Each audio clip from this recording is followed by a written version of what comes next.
think about this, there was a time when living in tribes that we knew absolutely everyone. We didn't have to go out and meet people. We didn't have to even think of meeting strangers because we probably wouldn't know any strangers. We knew absolutely everyone who was around us for the whole of our lives. We might know other tribes, some who live close by, some next door, but it's an interesting thing to think about, that everyone you meet, you actually know and have known for a long time.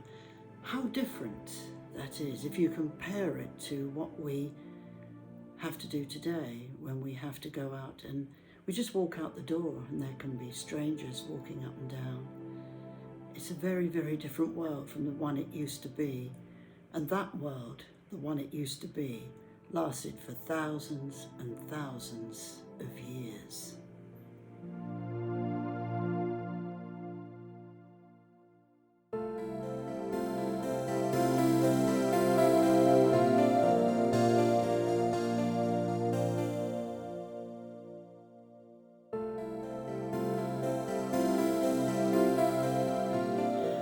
We consider social anxiety to mean that we personally have something wrong with us individually. It's a very individual process, and we don't allow for the fact that our society itself may have, contributed to the fact that we suffer social anxiety. It isn't just the fact that we've had a pandemic going on and we've all been locked down and prevented from seeing each other. That is a big factor. But it is also to do with the fact that our societal makeup demands that as individuals we have to make it our responsibility to interact with people. It's a very personal, individualistic responsibility that we're faced with having to own. And that's very tough. That immediately puts a strain on an individual. And I think we don't allow for this. We don't allow for the fact that it has been very different in the past. Now, I know it's a long time ago I'm speaking about, and I know that it's not possible to do what we used to do, but we need to make the comparison. We need to understand what modern civilized living has actually done to us all. It means that we've taken on perhaps something that we were never meant to take on. So if I feel socially anxious about going out and being with people and being in the world, then I am quite responsible and maybe even to blame if I cannot find it within myself to do that. What sort of situation is that we're all in when this transpires in our lives? When we find ourselves looking out of the window and thinking, I'm worried about going out there. I'm worried about who I'll meet. I'm worried about what I might have to say to them. What sort of conversation will I get into? I'm just worried. What sort of world are we living in when it comes to that? And we feel at a loss because there seems to be no one who can understand how we feel, except there are an awful lot of people who know how this feels, and an awful lot of people are suffering social anxiety. Now, we all want to know how we remedy this, and there are remedies. At least there's something that can help you feel a bit better about yourself. There isn't a magic formula that will help you become brimming full with confidence so that you can go out and suddenly make everything work. I don't think that's the answer anyway, and that's not what it's about. What it is about is finding something that can help you to get past these hurdles, and that's what we aim to do.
We need to remember that there is hope.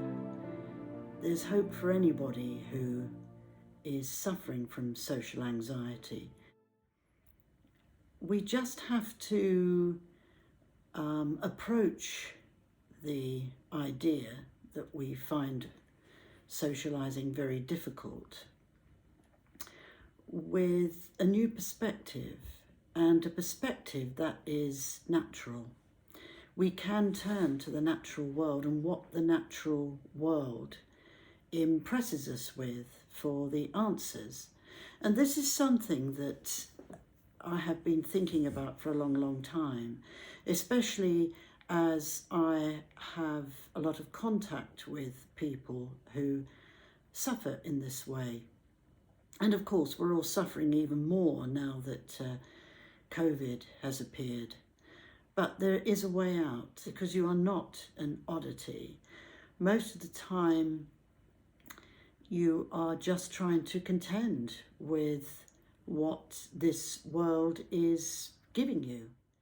And if we can take on what the natural world can inspire us with, then we can maybe find a bit of hope and a bit of relief above all.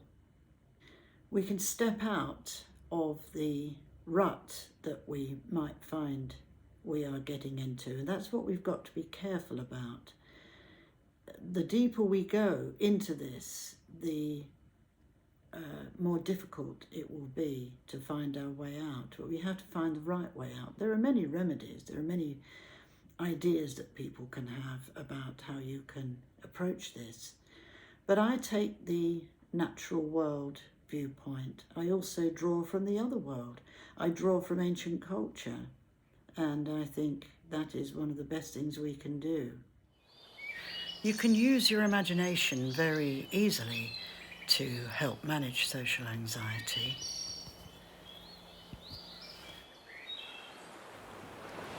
You can also use the sounds of nature to help manage social anxiety. There are any number of things we can do.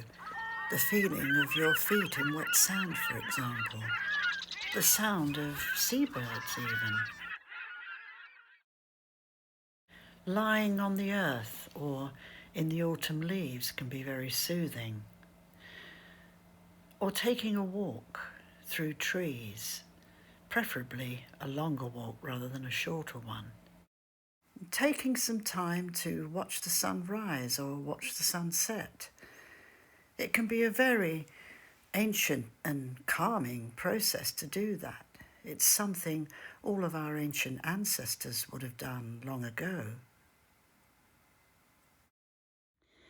Okay, we can't go back to an ancient age, but we can take something from our ancestors that can maybe help us feel a little bit better about ourselves and a little more structured and a little kinder, perhaps, because we do tend to blame ourselves for this this ache that we live with, this fear, this distrust of ourselves. We really need now to think about crossing that bridge to the way the natural world functions to find our answers. And I don't just mean looking at the natural world. I mean taking into our very souls the earth-based concepts of what the natural world truly is, the qualities, the values. We can carry out visualization or meditation exercises to help bring ourselves into alignment with elements provided by Earth's natural qualities. Longer exercises for making positive fundamental changes for our psychological and spiritual well-being, or shorter ones for when we're perhaps desperate and need a quick remedy for social anxiety. I think we need a compass now. We need to get real. We need to work out which way we need to go. I took this photograph of a rainbow from the window when I was thinking about doing this video. I thought it provided a little natural magic for what I was planning to do, and I hope some of that magic passes over to you too. So let's find what we can do. Let's explore it. Allow yourself to be open-minded and to explore. And maybe what I'm putting together might just be the thing you need to help you to emerge from the deep, dark depths of isolation and feeling you're totally alone. You're not totally alone. In the meantime, thank you for listening, and I'll certainly talk to you again very soon.